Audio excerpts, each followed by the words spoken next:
أعوذ بالله من الشيطان الرجيم. بسم الله الرحمن الرحيم. السلام علیکم ورحمۃ اللہ وبرکاتہ۔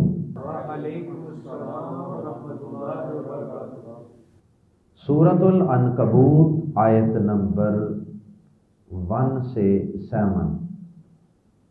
ان الحمد للہ والصلاۃ والسلام علی رسول اللہ اما بعد۔ اعوذ باللہ السمیع العلیم من الشیطان الرجیم من ہمزہ ونفخہ ونفثہ۔ بسم اللہ الرحمن الرحیم۔ الف لام میم۔ احسب الناس ان يتركوا ان يقولوا آمنا وهم لا يفتنون۔ وَلَقَدْ فَتَنَّا الَّذِينَ مِن قَبْلِهِمْ فَلَيَعْلَمَنَّ اللَّهُ الَّذِينَ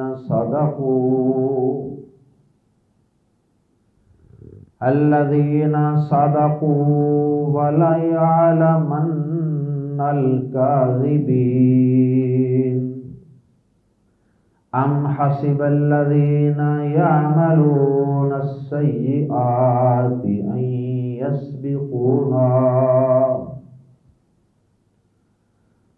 أَن يَسْبِقُونَا سَاءَ مَا يَحْكُمُونَ۔ مَنْ كَانَ يَرْجُو لِقَاءَ اللَّهِ فَإِنَّ أَجَلَ اللَّهِ لَآتٍ وَهُوَ السَّمِيعُ الْعَلِيمُ۔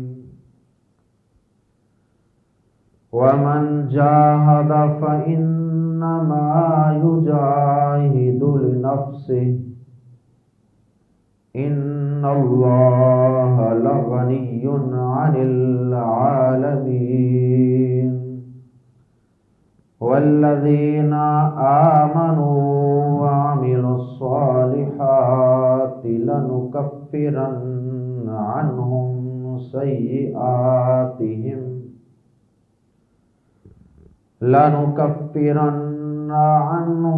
سَيِّئَاتِهِمْ وَلَنَجْزِيَنَّهُمْ أَحْسَنَ الَّذِي كَانُوا يَعْمَلُونَ۔ سورت کا نام سورۃ العنکبوت ہے اور یہ سورت مکی ہے، اور اس سورہ مبارکہ میں 7 رکوع ہیں اور 69 آیات ہیں، 69 آیات۔ اس سورہ مبارکہ میں بھی دیگر مکی صورتوں کی طرح کے مضامین بیان کیے گئے ہیں، جس طرح سابقہ اقوام اور سابقہ انبیاء کرام کے قصے اور ان کے حالات زندگی اور ان قوموں کے حالات اور ان کے انجام کے تذکرے۔ اس سورہ مبارکہ میں بطور خاص 4 انبیاء اور ان کی قوموں کا تذکرہ کیا گیا ہے۔ ایک حضرت نوح علیہ السلام اور ایک حضرت ابراہیم علیہ السلام اور ایک حضرت لوط علیہ السلام اور چوتھے نمبر پہ حضرت شعیب علیہ السلام۔ یہ 4 انبیاء اور ان کی قوموں کا بطور خاص اس مکی صورت میں تذکرہ کیا گیا ہے۔ اس کے علاوہ اس سورہ مبارکہ میں دیگر مکی صورتوں سے ملتے جلتے کچھ دیگر مضامین بھی بیان کیے گئے ہیں، جیسے اللہ رب العزت کی توحید کے تذکرے، اللہ پاک کی قدرتوں، طاقتوں اور اس کے کمالات کے قصے، اور اسی طرح قرآن مجید کے اللہ کی سچی کتاب ہونے کے دلائل، اور پھر مرنے کے بعد کی زندگی کا اسباب اور اس کے دلائل و براہین، اور پھر اس سورہ مبارکہ میں دیگر مکی صورتوں کی طرح آخرت کے مقابلے میں، اخروی زندگی کے مقابلے میں دنیاوی زندگی اور اس کے مال و متاع کی بے وقتی اور اس کا حقیر ہونا بیان کیا گیا ہے۔ اس سورہ مبارکہ میں بطور خاص مکہ مکرمہ سے مدینہ منورہ کی طرف ہجرت کرنے کا اشارہ کیا گیا ہے۔ اگرچہ واضح طور پر ہجرت کا ذکر نہیں ہے کہ مسلمان مکہ سے مدینہ منورہ ہجرت کر کے جائیں گے، لیکن اشارہ موجود ہے کہ اے مسلمانوں، اگر مکہ مکرمہ میں تم پر کافروں نے تمہارا جینا مشکل کر دیا ہے تو اللہ کی زمین بڑی وسیع ہے۔ ان ارضی واسعۃ، بے شک میری زمین بڑی وسیع ہے۔ یا عبادی الذین آمنوا ان ارضی واسعۃ، اے میرے ایمان لانے والے بندو، کافروں کے ظلم و ستم سے گھبرانے کی ضرورت نہیں ہے، جب تک برداشت کر سکتے ہو کرو، اور جب تمہاری برداشت ختم ہو جائے تو پھر اشارہ کر دیا کہ ان ارضی واسعۃ، میری زمین بڑی وسیع ہے۔ اس سورہ مبارکہ کا نام عنکبوت اسی سورہ مبارکہ کے اندر موجود ایک آیت مبارکہ ہے، اس آیت مبارکہ سے اس کا نام اخذ کیا گیا ہے۔ آیت مبارکہ یہ ہے، مثل الذین اتخذوا من دون اللہ اولیاء کمثل العنکبوت، کمثل العنکبوت، ان لوگوں کی مثال جو اللہ کے علاوہ اللہ کو چھوڑ کے دیگر اولیاء کو پوجتے ہیں، ان کی عبادت کرتے ہیں، ان کو الہ اور معبود بنا لیتے ہیں، ان کی مثال عنکبوت کی مثال ہے۔ عنکبوت کیا ہے؟ عنکبوت کہتے ہیں مکڑی کو، یہ جالا بنانے والا جو کیڑا ہوتا ہے اسے کہتے ہیں۔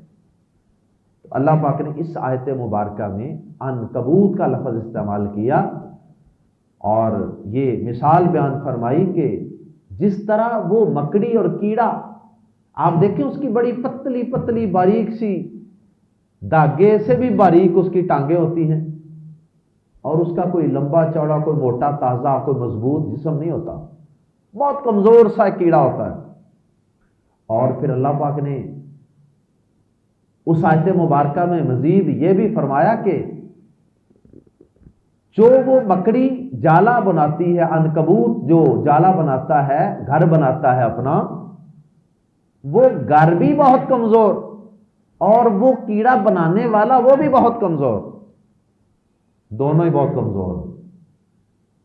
تو اللہ پاک فرماتے ہیں کہ اے انسان، اے پکارنے والے، اللہ کے علاوہ کسی اور کے در پہ سجدہ ریز ہونے والے، کسی اور کے سامنے ہاتھ دستے سوال دراز کرنے والے، تو بھی بہت کمزور ہے، جسے تو پکارنے کی غلطی کر رہا ہے اللہ کو چھوڑ کے، طاقتوں والے رب کو چھوڑ کے جسے پکار رہے ہو وہ بھی تمہاری طرح انتہائی کمزور۔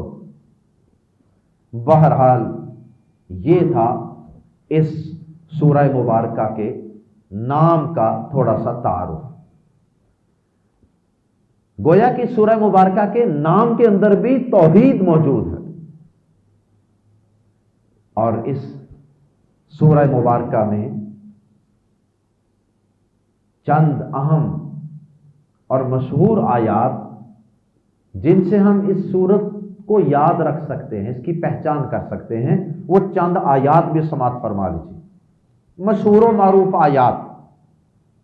ایک تو آیت مبارکہ اللہ پاک نے جو سورہ مبارکہ میں نازل فرمائی وہ نماز کے متعلق، اور یاد رہے کہ یہ سورہ مبارکہ کچھ 20ویں پارے میں ہے اور کچھ حصہ اس کا 21ویں پارے میں۔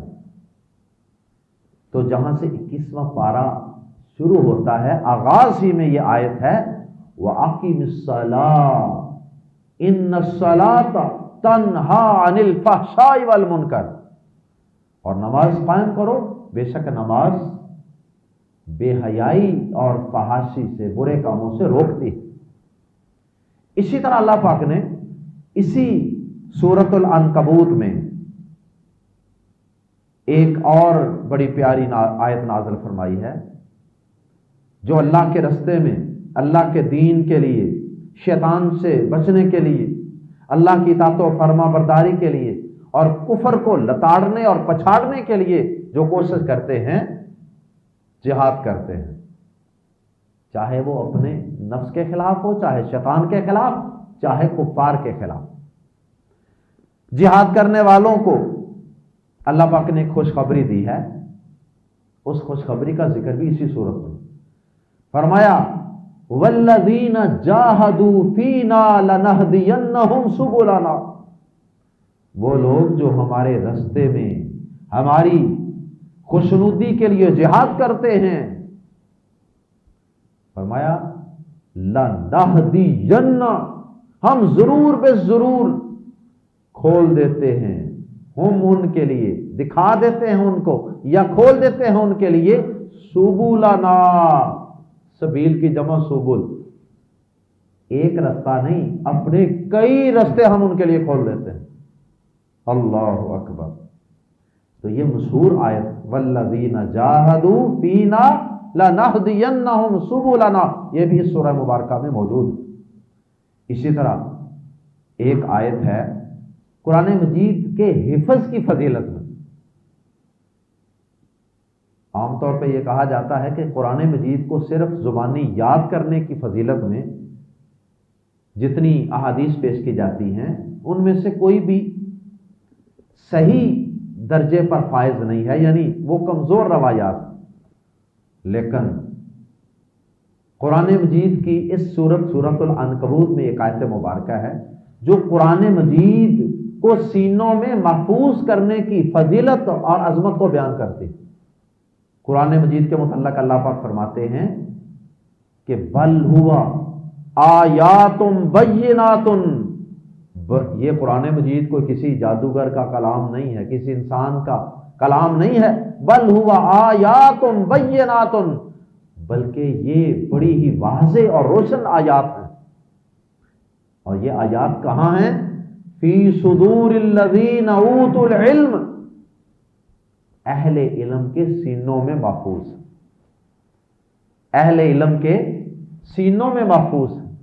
اللہم اجعلنا منہم، اللہ ہمارے سینے کو بھی وہ خوش قسمت سینہ بنا دے جس میں تیری اس مقدس کتاب کی پیاری پیاری آیات موجود اور محفوظ۔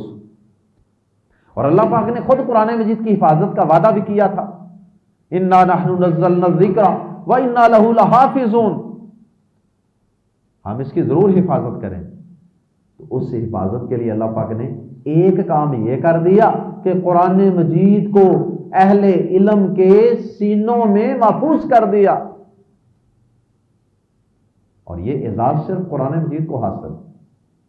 اتنی بڑی کتاب، ایک ایک لفظ، ایک ایک حرف زبر زیر پیش کے ساتھ اس کو زبانی یاد کر لیا جاتا، اور چھوٹے چھوٹے بچے یاد کر لیتے۔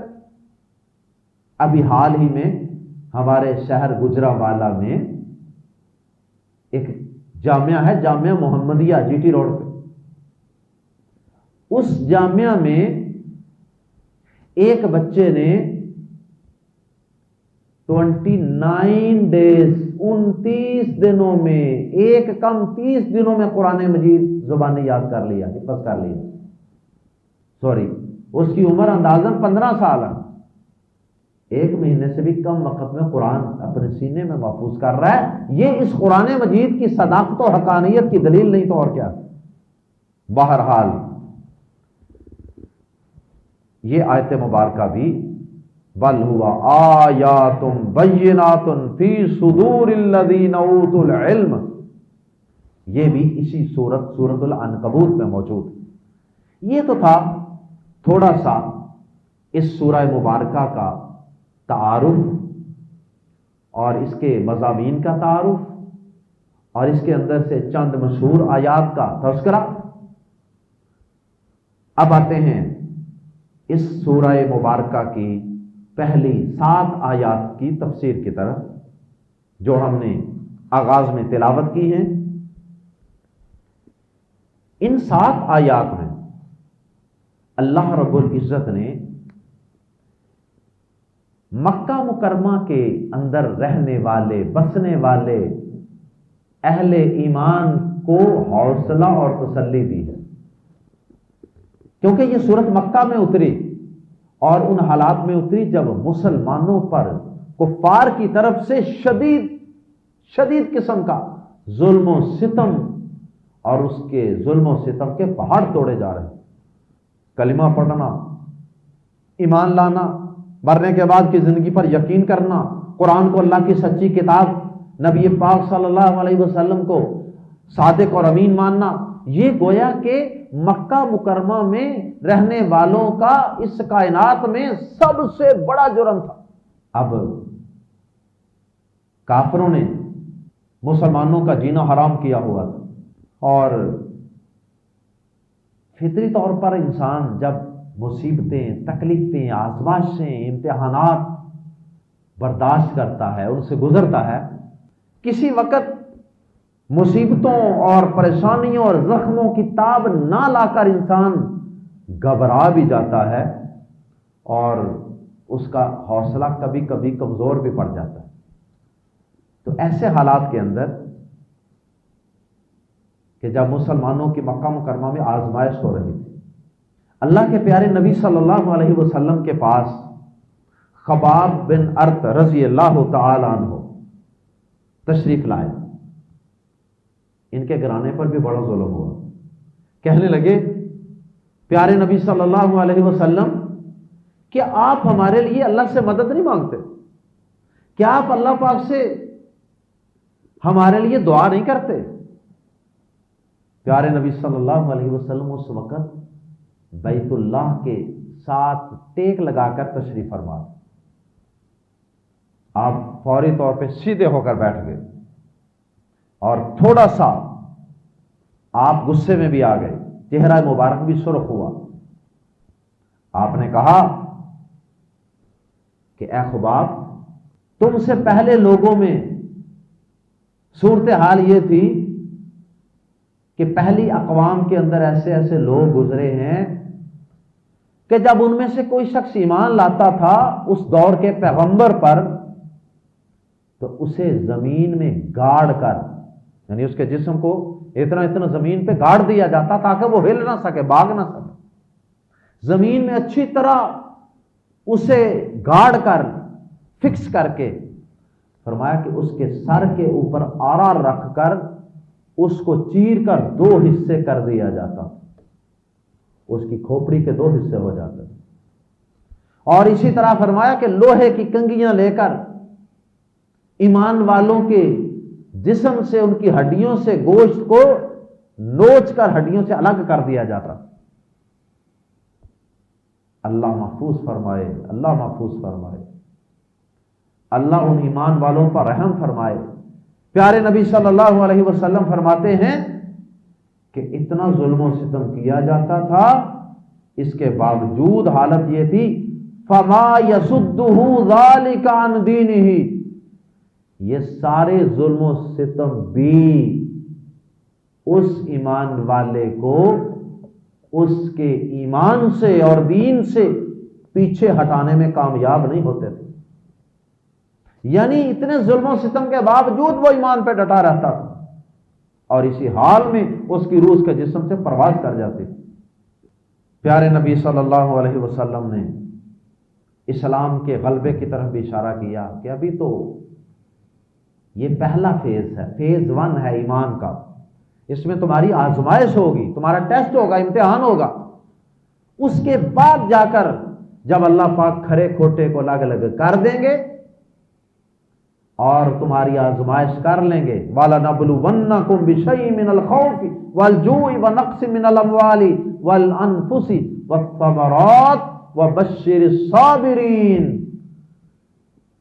جب اللہ آزمائش کر لیں گے نا، جانوں کی کمی، مالوں کی کمی، پھلوں کی کمی، ساری چیزوں کے نقصان سے شہادتیں بھی ہوں گی، خون بھی بہیں گے، زخمی بھی ہوں گے، اور ذہنی طور پہ ٹارچر بھی کیا جائے گا، قید و بند کی صعوبتیں بھی برداشت کرنی پڑیں گی، قحط سالیاں بھی آئیں گے، معیشت کو دھچکے بھی لگیں گے، یہ سارا کچھ جب ہو جائے گا، اور ایسے حالات میں کچھ لوگ تو ایمان چھوڑ کر واپس کفر کی طرف بھاگ جائیں گے، اور اوپر سے وہ کلمہ پڑھتے رہیں گے، وہ منافق کہلوائیں گے، اور کچھ لوگ ایسے حالات میں ایمان پر، اسلام پر ڈٹے رہیں گے، مشکلات کو سہتے رہیں گے، سینے سے تکلیفوں آزمائشوں کو لگاتے رہیں گے، اور وہ شہادتیں، جان مال کی قربانیاں پیش کرتے رہیں گے، تو یہ لوگ اللہ تعالی کے ہاں محبوب ترین لوگ، اللہ تعالیٰ کے پسندیدہ لوگ بن جائیں گے۔ اور ایسے لوگوں کے بارے میں فرمایا سورۃ البقرہ میں، وَبَشِّرِ الصَّابِرِينَ۔ اس امتحان میں، ان سارے امتحانوں میں صبر و استقامت کا پہاڑ بن جانے والوں کو خوشخبریاں سنا دیجیے، ایسے صبر و استقامت کرنے والوں کو خوشخبری سنا دیجیے۔ الذین اذا اصابتهم مصیبۃ قالوا انا للہ وانا الیہ راجعون۔ وہ مصیبت میں صبر کرنے والے کہ جب ان پر کوئی مصیبت آتی ہے تو وہ کہتے ہیں انا للہ، ہم اللہ ہی کے ہیں، وَإِلَيْهِ راجعون، اور ہم نے اللہ ہی کی طرف لوٹ کے جانا۔ گھبراہٹ کیسی، پریشانی کیسی، جب جانا اللہ ہی کے پاس ہے تو اللہ تعالی ہمارے حالات سے بخوبی واقف، وہ ہمیں اس کی جزا اور اس کا بہترین بدلہ بھی عطا فرمائے۔ اللہ اکبر۔ اور اللہ تعالی ایمان والوں کی آزمائش ضرور کرتا ہے، یہ اللہ کا قاعدہ ہے۔ وَلَنَبْلُوَنَّ جو سورۃ البقرہ کی آیت میں نے پڑھی ہے، اس میں بھی اللہ پاک نے تاکید کے ساتھ زور دے کر کہا کہ ہم ضرور بے ضرور آزمائیں گے۔ آزمائش شرط ہے، آزمائش اللہ کا دستور اور اللہ کی سنت اور اللہ کا طریقہ ہے، اور یہ آزمائش اللہ پاک انسان کے ایمان کے لیول کے مطابق کرتے ہیں، یعنی جتنا ایمان زیادہ اتنی آزمائش سخت، اتنا امتحان مشکل۔ دنیا میں بھی دیکھا نہیں، استاد جو بچہ ویک ہوتا ہے اس کو آسان سوال دیتا ہے پیپر میں، اور چلو بیٹا تم یہ بھی کر لو گے تو ٹھیک ہے، اور جو انٹیلیجنٹ بچے ہوتے ہیں ان کا پیپر ٹف ہوتا ہے، مشکل ہوتا ہے۔ تو اللہ کا بھی یہ قاعدہ ہے۔ پیارے نبی صلی اللہ علیہ وسلم نے فرمایا کہ یہ آزمائش یہ انسان کے ایمان کے مطابق ہوتی ہے۔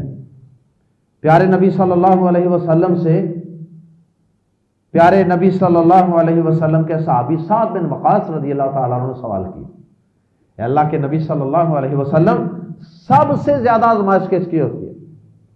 آپ نے فرمایا الانبیاء ثم الصالحون، سب سے زیادہ آزمائش انبیاء کرام کی، پھر دوسرے نمبر پہ صالحین کی، اولیاء اللہ کے نیک لوگوں کی، ان کی آزمائش ہوتی، پھر اسی طرح ان کے بعد جو ان سے کم ایمان والے، پھر اس کے بعد جو ان سے کم ایمان والے۔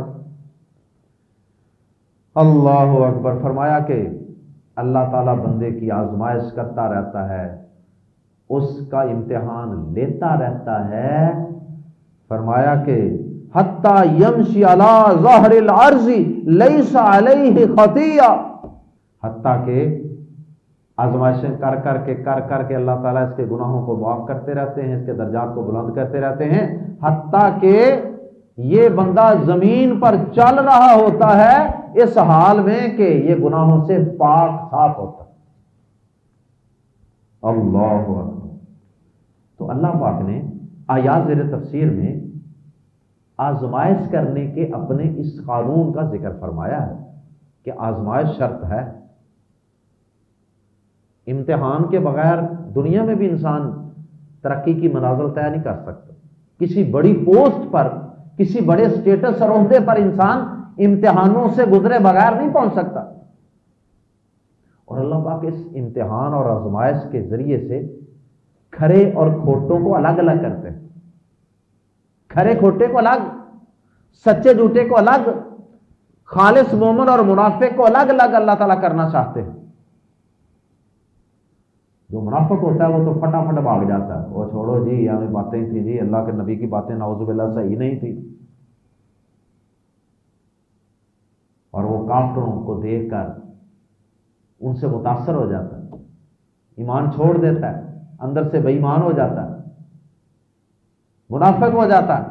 لیکن جو خالص مومن ہوتا ہے نا، اسے اللہ کے وعدوں پر پکا یقین ہوتا ہے، وہ کہتا ہے یہ وقتی طور پر آزمائش ہے، امتحان ہے اللہ کی طرف سے، لیکن بالآخر غلبہ، فتح اور نصرت یہ اہل ایمان ہی کا خاصہ ہے۔ ان کو اللہ تعالیٰ کی طرف سے ان کو مل کے رہے۔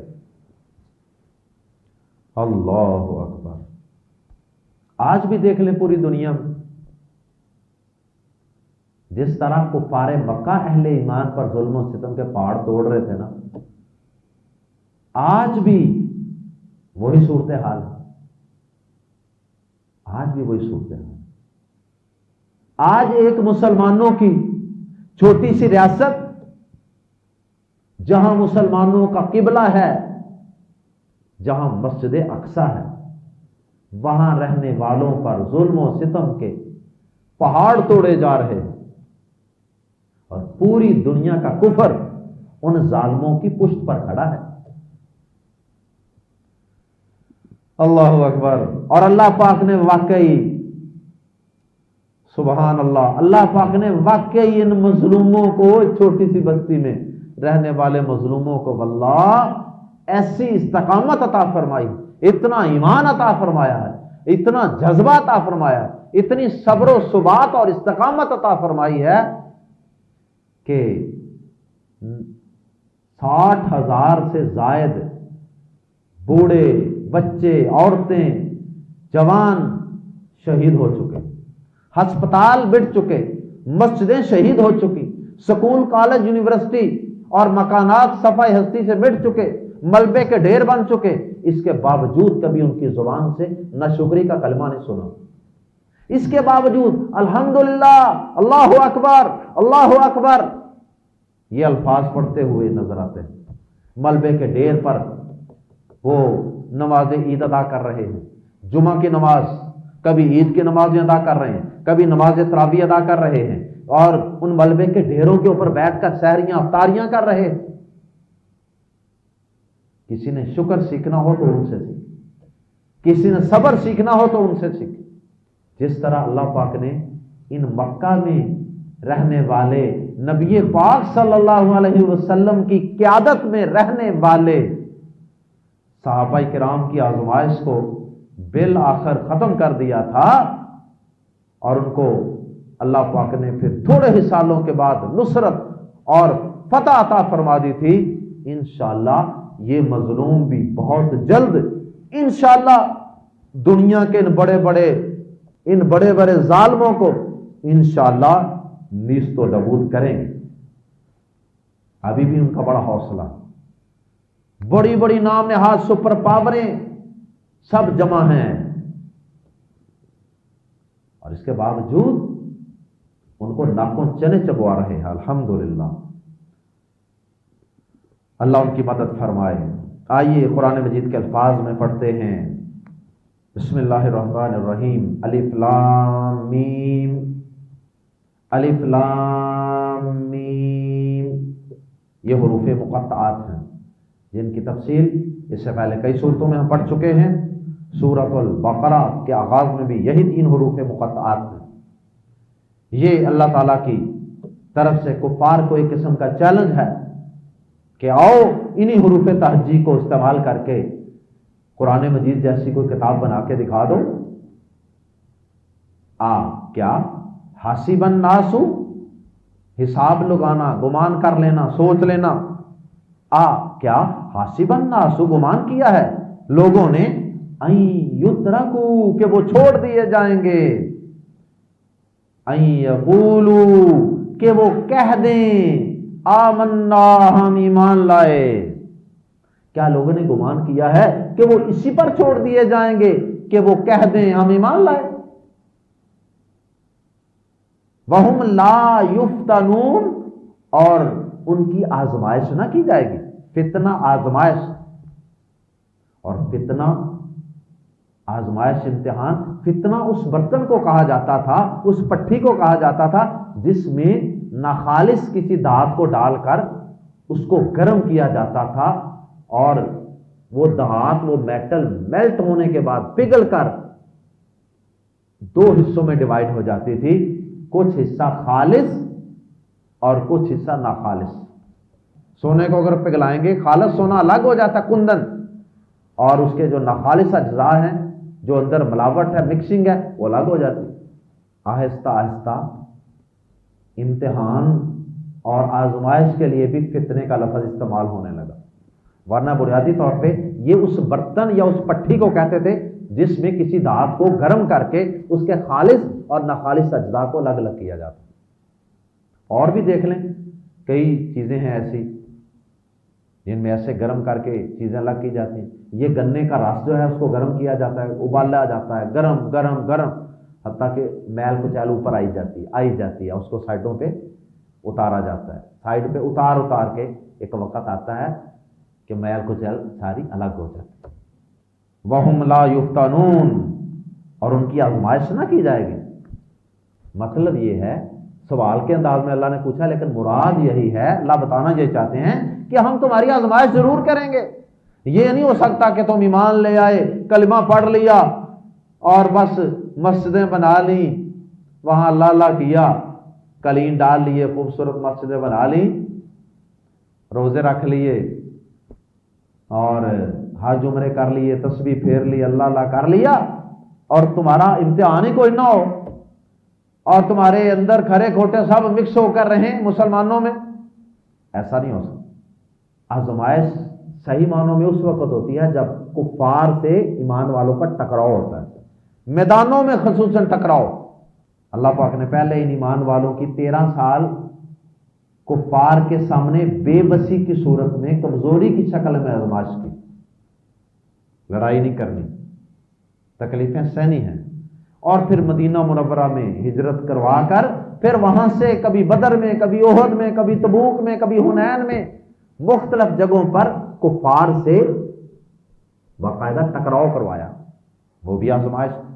وَلَقَدْ، اور بلا شبہ یقیناً، فتنا، ہم نے آزمائش کی، الذین، ان لوگوں کی، من قبلہم، جو ان سے پہلے تھے۔ اے ایمان والو، تم سے پہلے بھی کئی امتیں، قومیں گزری ہیں نا، ہم نے ان کی بھی آزمائشیں کی تھیں۔ یہ تم کو پہلی قوم نہیں ہو کہ جس کی آزمائش ہو رہی، پہلے نبیوں کے ساتھیوں کی بھی آزمائشیں ہوتی رہی۔ فالا، فا تو لام زبر لا، یقیناً، یا علمن، ضرور جان لے گا اللہ، اللہ، فلا یا علمن اللہ، پھر اللہ ضرور جان کے رہے گا، جان لے گا اللہ، الذین، ان لوگوں کو، صدقو، جنہوں نے سچ کہا، جنہوں نے سچا کلمہ پڑھا۔ ولا یعلمن، شروع میں بھی لام زبر لا، آخر میں بھی نون ثقیلہ، تاکید در تاکید، ولا یعلمن، یعنی دیکھیے آزمائش اللہ کی کتنی پکی سنت ہے۔ ولا یعلمن، فلا یعلمن کے تاکید کے الفاظ، ضرور جانے گا اللہ، ضرور ظاہر کرے گا اللہ، ضرور ایکسپوز کرے گا اللہ ان لوگوں کو جنہوں نے سچ کہا اور ان لوگوں کو الکاذبین جو جھوٹے ہیں. یہ مقصد ہو گیا آزمائش کا. سچا کلمہ کون پڑھ رہا ہے, جھوٹا کون پڑھ رہا ہے, پکا مومن کون ہے اور جھوٹا اور کمزور مومن کون ہے. یہ اللہ پاک کہتے ہیں کہ ہم نے ضرور آزمانا ہے. اللہ پاک کے جاننے کا مطلب یہ ہوتا ہے کہ اللہ تعالیٰ اس کو ظاہر کر دیں, اس کو واضح کر دیں. اچھا, یہ مضمون اس کے علاوہ اور بھی قرآن مجید میں کئی صورتوں میں بیان ہوا ہے. آزمائش سورۃ البقرہ کی میں نے آیات پڑھی بھی ہیں, سورہ آل عمران میں بھی موجود ہیں, سورہ توبہ, سورہ محمد صلی اللہ علیہ وسلم کے اندر بھی موجود ہیں. اس کے بعد اللہ پاک نے جو کفار ہیں, جو ایمان والوں پر ظلم و ستم کرتے تھے, مکہ والے یا آج کے دور والے جو نام نہاد سپر پاوریں کہلوانے والے, ظالم اور درندے موجودہ دور کے فرعون, ان سب کو اللہ پاک نے مخاطب کرتے ہوئے فرمایا ہے کہ ارے ظالموں, یہ ان ایمان والوں کی آزمائشوں کو دیکھ کر, ان کے امتحانوں کو دیکھ کر یہ نہ گمان کر لینا کہ تم ہم سے بچ کر کہیں نکل جاؤ گے, بھاگ جاؤ گے, اور تم یوں ہی ہمیشہ مزے میں رہو گے, ظلم یوں ہی کرتے ہی رہو گے اور تمہیں کو پوچھنے والا نہیں ہوگا اور ہماری گرفت تم پر نہیں آئے گی. ایسا ہرگز نہیں ہے. اگر تم نے یہ سوچ رکھا ہے تو تم نے غلط سوچا ہوا, تمہاری رائے بالکل غلط ہے. یہ سارا کچھ عارضی ہے, یہ تکلیفیں آزمائشیں عارضی ہیں. بہت جلد ہماری بے آواز لاٹھی تم پر برسنے والی ہے, دنیا میں بھی ایمان والوں کے جہادی کوڑے کی شکل میں اور میدان محشر میں بھی. ام حسب الذین, کیا, یا ترجمہ کر سکتے ہیں یا حسب الذین, گمان کر لیا ہے ان لوگوں نے جنہوں نے یا عملون, یا الذین یا عملون, جو کام کرتے ہیں, السیئات, برے کام سے مراد یہاں ان کا کفر, ان کا ظلم, ان کا شرک, یہ بد اعمال اور بد عقیدہ اور ظالم لوگوں نے کیا یہ گمان کر لیا ہے ان کے, ملا کے پڑھیں گے این کے, یسبقو, وہ سبقت لے جائیں گے, وہ بھاگ جائیں گے, وہ بچ کر نکل جائیں گے, نہ ہم سے, سا, بہت برا ہے, ما جو یحکمون, وہ فیصلہ کر رہے. اگر انہیں اپنے دل و دماغ میں یہ فیصلہ کیا ہوا ہے نا, یہ سوچ بٹھائی ہوئی ہے, تو بہت ہی بری سوچ ہے, کیونکہ یہ سوچ پھر انسان کو مزید ظلم کرنے پر آمادہ کرتی ہے نا. اگر انسان کو یہ ڈر ہو نا کہ یار میں نے صاف بھی دینا ہے, مجھے کل کو پوچھے گا بھی, تو پھر انسان ڈر جاتا ہے. مجرم جو ہوتا ہے نا, وہ پولیس کے ڈر سے, پکڑے جانے کے ڈر سے پیچھے بھی ہٹ جاتا ہے. لیکن اگر انہوں نے یہ سوچا ہوا ہے نا, نہیں ہمیں کوئی کسی نے پوچھنا نہیں ہے, جو مرضی کرو, تو انہوں نے بہت غلط فیصلہ کیا ہوا ہے, بہت غلط سوچا ہوا ہے. اس کے بعد آخر میں اللہ پاک نے پھر ایمان والوں کو خوشخبری دی ہے, فرمایا من کانا, جو شخص ہو, یرجو, امید رکھتا, لقاء اللہ, اللہ سے ملاقات کی,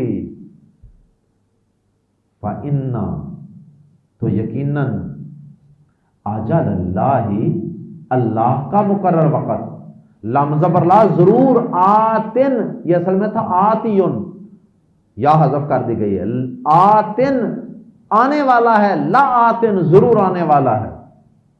اللہ کا وقت کا مقرر کردہ وقت, دنیا میں بھی اللہ کا ایک مقررہ وقت ہے نا, کہ جب ظلم ختم ہو جائے گا اور مظلوم جو ہے نا, اللہ ان کو شان و شوکت, قوت, دبدبا عطا کر دے گا, غلبہ, جیسا اللہ نے مکہ کے مسلمانوں کو عطا کیا تھا.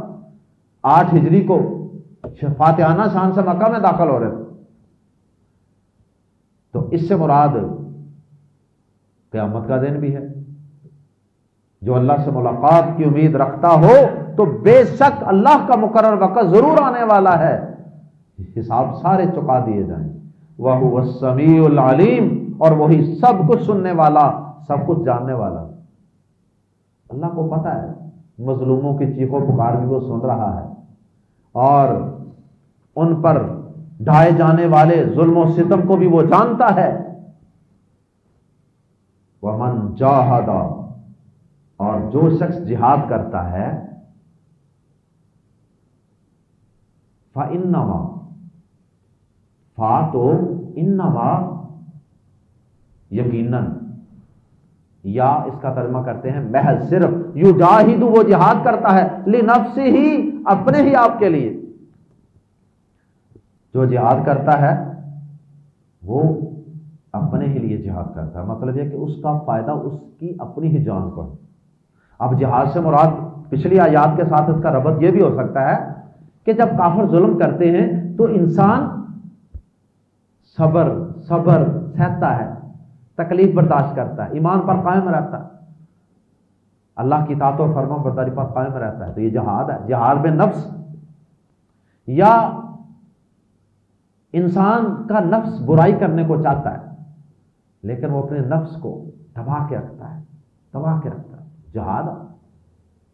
اسی طرح معاشرے میں کئی لوگ ہیں اپنے بیگانے جو انسان کو دین سے روکنے کے لیے کوشش کرتے رہتے ہیں، کافر بھی ہیں، ایمان والوں میں بھی، مسلمانوں میں بھی کئی نام نہاد مسلمان ایمان والوں کو روکتے ہیں۔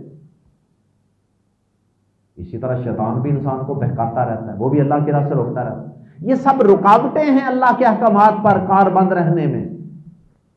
تو ایسے حالات میں انسان کا ڈٹے رہنا، جمے رہنا اور ان سب برائی کی قوتوں کے خلاف ڈٹے رہنا، محاذ پر جمے رہنا، نفس کے خلاف بھی، نفسانی خواہشات، شیطانی وسوسے، انسانی رکاوٹیں اور کفار کی طرف سے جو لڑائی جھگڑا رکاوٹیں، ان سب کا مقابلہ کرنا پڑتا ہے۔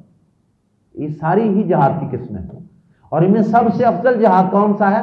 جب انسان اپنی جان اور مال اپنی ہتھیلی پر رکھ کر میدان جہاد میں اتر جاتا ہے، اور اگر وہاں انسان کی جان اللہ کی راہ میں قبول کر لی جائے، یعنی شہادت کے رتبے پہ فائز ہو جائے، اور اس کا مال، اس کی سواری، اس کا گھوڑا وغیرہ وہ کام آ جائے، تو اس سے بڑی اس کائنات میں اور کوئی سعادت ہی نہیں، اس سے بڑا کائنات میں اور کوئی تمغہ ہے ہی نہیں ہے، اللہ کی قسم۔ تو اللہ پاک نے فرمایا کہ جو یہ ساری کوشش کرتا ہے نا، جہاد کرتا ہے کسی بھی قسم کا، فَإِنَّمَا يُجَاهِدُ لِنَفْسِهِ، اس کی یہ کوشش اس کی اپنی جان کے لیے، محنت سٹرگل جتنی بھی کرتا ہے اللہ کو راضی کرنے کی، وہ اپنا ہی فائدہ کرتا ہے، کسی کا فائدہ نہیں کرتا۔ ان اللہ، بے شک اللہ، لام زبر لا، یقیناً، غنی، بے پرواہ ہے، یعنی اسے کسی کی ضرورت نہیں ہے، عن العالمین، سارے جہانوں سے، بے شک اللہ سارے جہانوں سے بے پرواہ ہے۔ سارے لوگ بھی اللہ کی نافرمانی کرنے لگ جائیں، اللہ کو کوئی پرواہ نہیں، اللہ کی بادشاہت میں کوئی کمی نہیں آئے گی ایک ذرے کے برابر بھی۔ اس لیے جو نماز پڑھے گا اپنے لیے، جو قرآن پڑھے گا اپنا ہی فائدہ کرے، جو جہاد کرے گا اپنے لیے، جو گناہوں سے بچے گا اپنا ہی فائدہ کرے۔ والذین آمنوا، اور وہ لوگ جو ایمان لائے، وعملوا الصالحات، اور انہوں نے نیک اعمال کیے، لَنُكَفِّرَنَّ، ایمان والوں کو پھر اللہ پاک نے بشارت دی ہے، لَنُكَفِّرَنَّ، تاکید در تاکید، لَنُكَفِّرَنَّ، یقیناً ہم ضرور مٹا دیں گے، دور کر دیں گے، عنہم، ان سے، سیئاتہم، ان کی برائیاں، وَلَنَجْزِيَنَّهُمْ، یہاں بھی تاکید در تاکید ہے، وَلَنَجْزِيَنَّهُمْ، اور یقیناً ہم ضرور بدلہ دیں گے، احسنا، بہترین، الذی، اس عمل کا، کانوا، تھے وہ یعملون، جو کیا کرتے۔ اللہ تعالیٰ کہتے ہیں اس عمل کی ہم بہترین جزا دیں گے جو اعمال یہ کیا کرتے ہیں۔ اعمال تو چھوٹے تھے لیکن ان کی جزا جنت کی شکل میں جو اللہ نے دینی ہے نا، وہ جزا بہت بڑی ہے، وہ بدلہ بہت ہی بڑا ہے۔ اللہ اکبر۔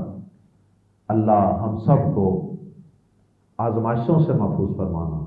اے اللہ، ہم تیری آزمائشوں کے، تیرے امتحانوں کے لائق نہیں، اللہ ہم کمزور ہیں، اللہ ہم گناہ گار ہیں، اللہ خطا کار ہیں، اللہ ہمیں آزمائشوں سے، ہر طرح کے امتحانوں سے محفوظ فرما۔ اے اللہ اگر کوئی پھر بھی تیری طرف سے ہماری آزمائش مقصود ہو تو اللہ اس آزمائش میں بھی تو ہی ہماری مدد فرمانا، اللہ اس آزمائش میں بھی تو ہی ہمیں ثابت قدم رکھنا، تیرے بغیر ہم ثابت قدم بھی نہیں رہ سکتے۔ اللہ ہم سب کو زندہ رکھنا اسلام پر اور موت دینا تو ایمان کی حالت میں شہادت کی موت عطا فرمانا۔ سبحانک اللہم و بحمدک اشہد ان لا الہ الا انت استغفرک و اتوب الیک۔